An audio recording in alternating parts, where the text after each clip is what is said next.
Bis dato, auf die wartet man schon lang.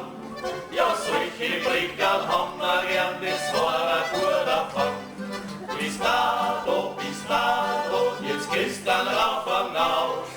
Das gibt ein richtiges Bauergesötz, trag frei mal und schau drauf.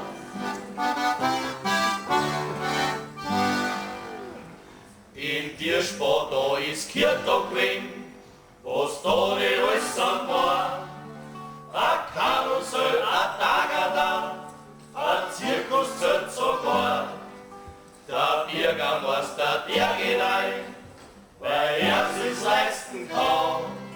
Und stellt sich gleich als Vorderschlag beim offenen Käfig an. Rechts an und tut eine Stirn, da hat er auf eingeschrien. Bis dato, ich bin ja direkt baff. Ich mein, wir haben da Mütter gehabt, du hast dasselbe gehabt. Bis dato, was auf mir voll was ein.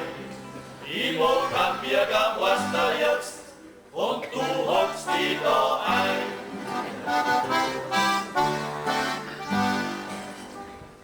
Der Bauer und sein Bruder Sepp, die gängen manche Staat. Beim Kieler wird ganz offen, dass es überall eintracht. Auf einmal steigt der Alte auf ein schmierigen Whistling drauf und haut ihn gleich an Lippen ein. Der Bub fliegt auf ihm drauf.